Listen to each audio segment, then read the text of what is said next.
If you've watched the video from Atalan on Freemasonry, you should be familiar with this site, Lucis Trust. And just a quick overview, it's dedicated to the establishment of a new and better way of life for everyone in the world, based on the fulfillment of the divine plan for humanity.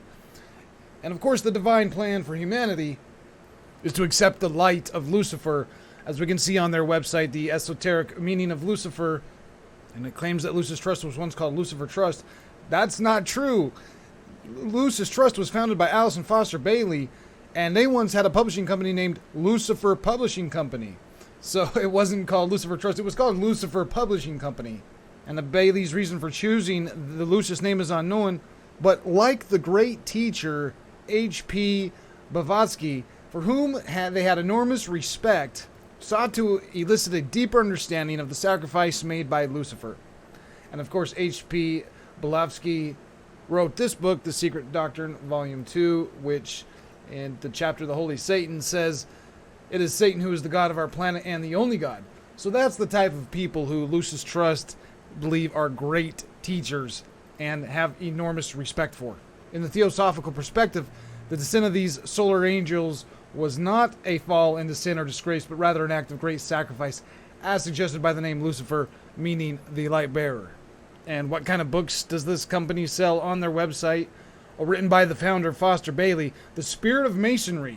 So, the Spirit of Masonry is connected directly to, I don't know what, maybe Lucifer? And Lucis Trust has consultative status with the Economic and Social Council of the United Nations.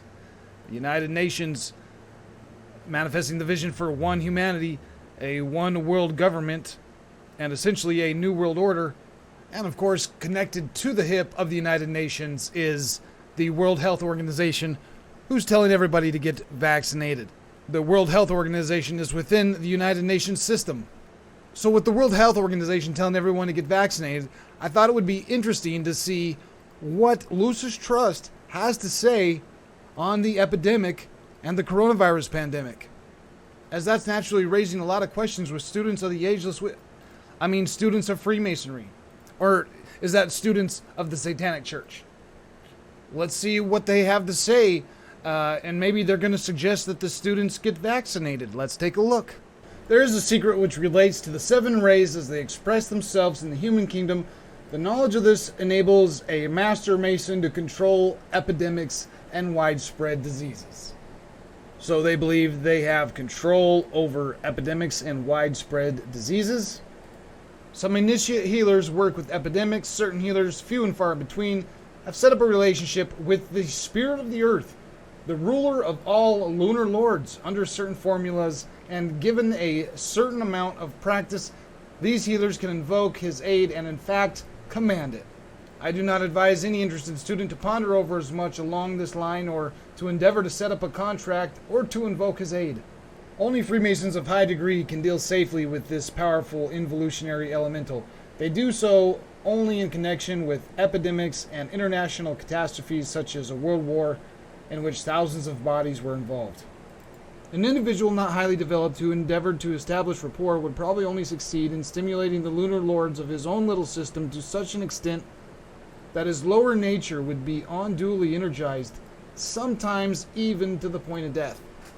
So, we can work with these lords and demons to control epidemics or heal them, but don't try to do it yourself unless you're a super high degree Mason, or else when you try to summon one of the lords, you're probably going to die. This sounds like wonderful information for a company that has consultative status with the United Nations and the World Health Organization. And they sure have a lot to do with this magical healing through rituals or praying or whatever they want to call it. But they never tell the initiates to take a vaccine. But it does talk about making one. When a planetary influenza is over, an investigation can be made, an effort produced which can prevent a recurrence. Alright, that sounds like the vaccine. So with a planetary influenza, an investigation can be made and an effort produced to prevent a recurrence. This is the work of the new group of world servers and the intelligent men of goodwill. Their name is legion. So the guys who are making a vaccine or the effort to prevent a recurrence of the planetary influenza of COVID-19 is the work of a new group of world servers and the intelligent men of goodwill. Their name is Legion. Mark chapter 5, Jesus got in a boat and went to a man with an impure spirit, and he went out to the tomb and meet him. And when Jesus saw him from a distance, he fell to his knees in front of him and shouted at his voice, "What do you want with me, Jesus, Son of the Most High God? In God's name, don't torture me." For Jesus said to him, "Come out of this man, you impure spirit." And Jesus asked him, "What is your name?" "My name is Legion," he replied. And the demons begged Jesus, "Send us among the pigs, allow us to go into them." And he gave him permission. And the spirits went down into the pigs. There was about 2,000 in number who rushed down a steep bank and ran off a cliff into the lake and were drowned. So 2,000 demons, and my name is Legion. So when it comes to a planetary influenza, and companies like Lucis Trust, the United Nations, and the World Health Organization are working to prevent a recurrence, just know that that is the work of a group, and their name is Legion.